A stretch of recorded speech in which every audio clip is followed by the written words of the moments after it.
খোদা চেনা সহজ হলে বলো দোজখ কেন হবে?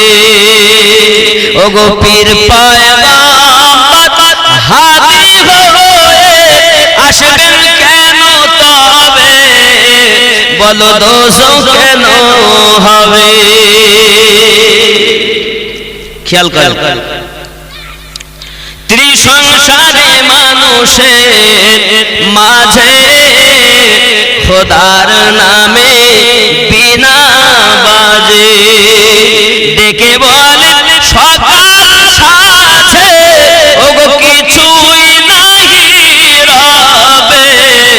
বলো দোজখ কেন হবে? খোদা চেনা সহজ হলে বলো দোজখ কেন হবে? ফটোগ্রাফে ছবি ওঠে তার মহিমা কোথায় ফোটে রে? ওগো ফটোগ্রাফে ছবি ওঠে তার মহিমা কোথায় ফোটে রে? তার সন্তানে বিবেক ছোটে, তার সন্তানে বিবেক ছোটে, কবে কোথায় পাবে? বলো দোজখ কেন হবে? খোদা চেনা সহজ হলে বলো দোজখ কেন হবে? যদি বলুন আরো খেয়াল রাখেন, কাফের মুমিন জন্মে সমান একই মতো মায়ের সন্তান রে। কাফেরেরাও জন্ম নেয়, মুমিনরাও জন্ম নেয়। কাফের মুমিন জন্মে সমান একই মতো মায়ের সন্তান রে। মৃত্যুতে নাই ব্যবধান ওরে তফাৎ কি যে তবে? বলো দোজখ কেন হবে? খোদা চেনা সহজ হলে বলো দোজখ কেন হবে? তারা মরে আমরাও মরব, কাফেরেরা মরবে আমরাও। তফাৎ কিসে? খুব ভালো করে বুঝবেন, এই আধ্যাত্মিক গজল বিবেক ছুটবে আপনার, খেয়াল করবেন। মুর্শিদি গজল খুব মহব্বতে। বাবা আমার কর্মময় মানব জীবন, কর্মের মাঝে ধর্মের সৃজন রে।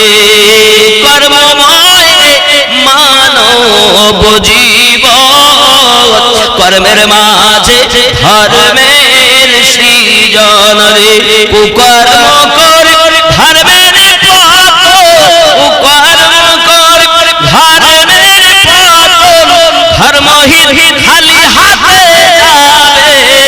বলো দোজখ কেন হবে? খেয়াল করবেন মা বাবা, কত জ্ঞানী এই ভূমণ্ডলে দুনিয়া পেয়ে খোদায় ভুলে রে। অর্থ পেয়েছে, গদি পেয়েছে, আল্লাহকে ভুলে গেছে, হয়নি এরকম? কত জ্ঞানী এই দুনিয়ায় এসে দুনিয়া পেয়ে খোদায় ভুলে রে। তুমি যাবে সেই রূপ ভুলে, শেষে সব কিছুই হারাবে। বলো দোজখ কেন হবে? খোদাও চেনা সহজ হলে বলো দোজখ কেন হবে? দিন দুনিয়ার সম্বল যত মিলবে তোমার ভাগ্য মতো রে। ওরে দিন দুনিয়ার সম্বল যত মিলবে তোমার ভাগ্য মতো রে। খোদার ধ্যানে থাকলে রত, খোদার ধ্যানে থাকলে রত, সকল কিছুই পাবে। বলো দোজখ কেন হবে? বুঝতেছেন? আরো খেয়াল করুন, নাই কোনো কাম খোদা ছাড়া, দেখ না গাছের পাতা নড়ে, নাই কোনো কাম খোদা ছাড়া, দেখ না গাছের পাতা নড়ে, যে কর্ম কর মনের করা শেষে সব কিছু হারাবে, বলো দোজখ কেন হবে? যুগে যুগে কোরআন বলে, নবীর দ্বারা সংবাদ দিলে, নবীকে মানিলে সকল মিলে তবে পরিত্রাণ পাবে, বলো দোজখ কেন হবে? যদি বলুন সুবহানাল্লাহ। আরো খেয়াল করেন, খুব ভিতরে কথা, মানুষ পশুর স্বভাব সমান, শিক্ষা দীক্ষায় হয় ব্যবধান রে। খেয়াল করবেন, মানুষ পশুর স্বভাব সমান, ওগো শিক্ষা দীক্ষায় হয় ব্যবধান রে। আহা কত সুন্দর কথা। দরুদ আল্লাহুম্মা সাল্লি সাইয়্যিদিনা ওয়া আলা আলি। এই কলিটা শোনেন, মানুষ পশুর স্বভাব সমান, ওগো শিক্ষা দীক্ষায় হয় ব্যবধান রে। আসে না জ্ঞান ভুলিলে কোরআন, আসে না জ্ঞান ভুলিলে কোরআন, বেঈমান হয়ে যাবে, বলো দোজখ কেন হবে? পশু আর মানুষের পার্থক্য কি? শিক্ষা এবং দীক্ষা। খুব খেয়াল। আব্বাজি আমার, খোদা চেনা সহজ হলে বলো দোজখ কেন হবে? মানব জন্ম অজ্ঞান হয়ে, সব জানিলে শিক্ষা লয়ে রে। ওরে মানব জন্ম অজ্ঞ হয়ে, সব জানিলে শিক্ষা লয়ে রে। খোদাকে চিনিবে মুর্শিদ হয়ে, খোদাকে চিনাবে মুর্শিদ হয়ে, তবেই জানা যাবে, বলো দোজখ কেন হবে? সুবহানাল্লাহ। মুর্শিদ নাই, নবীও নাই, মুর্শিদ পেলে আল্লাহ সন্ধান পাবে, নবী সন্ধান পাবে। সুবহানাল্লাহ বলেন, আরো জোরে বলুন। অজানা কোন বস্তু পানে চাওয়া মাত্র কেউ না চেনে রে। অজানা কোন বস্তু পানে চাওয়া মাত্র কেউ না চেনে রে। জানে যে জন সেই জন চেনে, সে খোদাকে চিনাবে, বলো দোজখ কেন হবে? ও খোদা রয়েছে সর্ব জায়গায়, তবু তারে দেখা না যায় রে। এখানে আল্লাহ আছে না নাই? কিন্তু দেখা যাচ্ছে। খুব খেয়াল। এজন্যই বলেছি ভিতরের গজল এ বুঝতে গেলে মুর্শিদ যারা ধরিনি, যাদের মধ্যে শিক্ষা আছে দীক্ষা নাই, ও বুঝবে না। যারা দীক্ষা করেছে কিন্তু শিক্ষা কম আছে তারাও বুঝবে, কিন্তু দুই জ্ঞানে জ্ঞানান্বিত আরো ভালো বুঝবে। জোরে বলে, খুব খেয়াল খেয়াল। খোদা রয়েছে সর্ব জায়গায়, তবু তারে দেখা না যায়। যে জনের উপর মুর্শিদ সহায়, যে জনের উপর মুর্শিদ সহায়, সেজন দেখা পাবে, বলো দোজখ কেন হবে? খুব খেয়াল, বহু লম্বা কথা। মানুষ যেদিন মানুষ হবে, সেদিন মানুষ খোদা পাবে রে।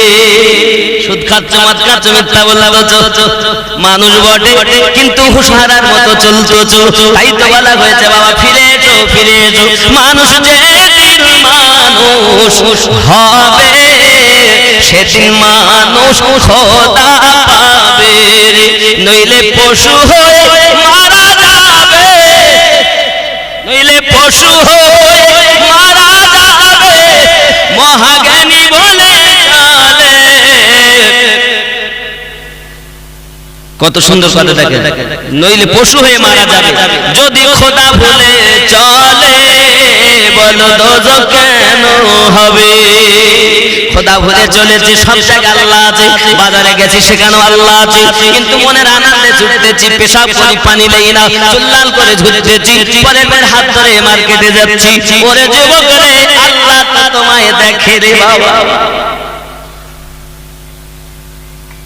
খুব বোঝো বন্ধুরে আরো কত সুন্দর করে বলেছে খোদা যত জীবী তার জাতের মতো জ্ঞান হবে তার জন্মগত রে ছাগল জন্ম নিয়েছে তো ওর মা যেমন ওদের তেমন জ্ঞান কুকুরের বাচ্চা কুকুরের মতো জ্ঞান ঘোড়ার বাচ্চা ঘোড়ার মতো জ্ঞান মানুষের বাচ্চা মানুষের মতো জ্ঞান হবে না খেয়াল করবেন যত জীবী তার জাতের মতো জ্ঞান হবে তার জন্মগত রে খোদার বান্দা খোদার হলে সকল কিছুই মিলে বলো দোজখ কেন হবে ঠিক কি না তুমি তো আল্লাহর বান্দা বান্দি তোমার মধ্যে ওয়ানাহানু আকরাবু ইলাইহি মিন হাবলিল ওয়ারিদ আল্লাহ তোমার শাহরগের থেকে আরো নিকটে সুবহানাল্লাহ বল কিন্তু আল্লাহকে দেখছো কই আধ্যাত্মিক কথা আব্বা আমার খুব খেয়াল আরো কয়েকটা কলি আছে এই খুব মহাব্বতি কথা নিজেকে পরিবর্তন করেন নাফসের সঙ্গে জিহাদ করেন আল্লাহ আমাদের জন্য তৌফিক দেয় সবাই বলি আল্লাহ কবুল করে দিন কবুল করো মনের বাসনা খানায় কাবা না দেখায়া মরণ দিও না লা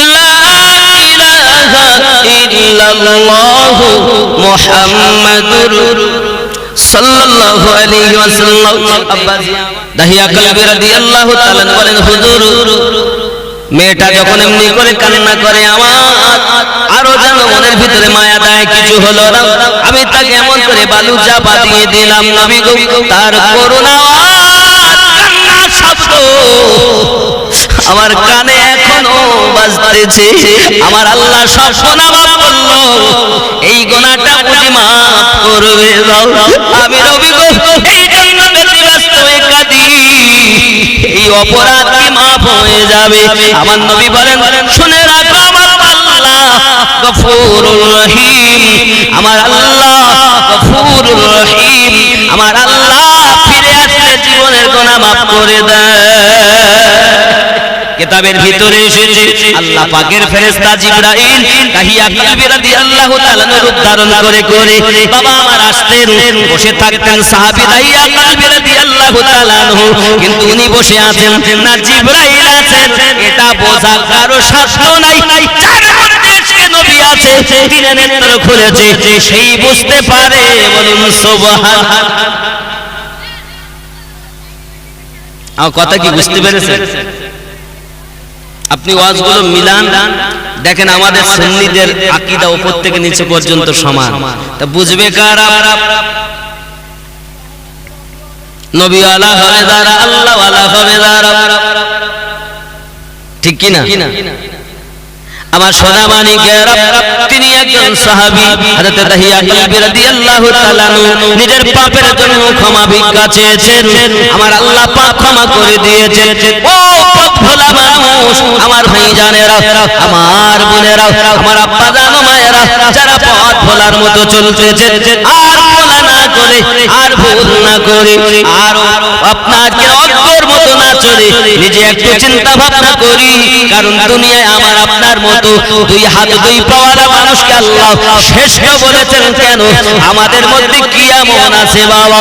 আমার আল্লাহ সকলে আশা করি বান্দা বান্দিকে ইবাদতের জন্য প্রেরণ করেছে। আমার আল্লাহ জানিয়েছেন ফাদখুলি ফি ইবাদি ওয়াদখুলি জান্নাতি। যারা আমি আল্লাহর ইবাদত করবে আমি আল্লাহ তাদেরকে জান্নাত দিয়ে দেব।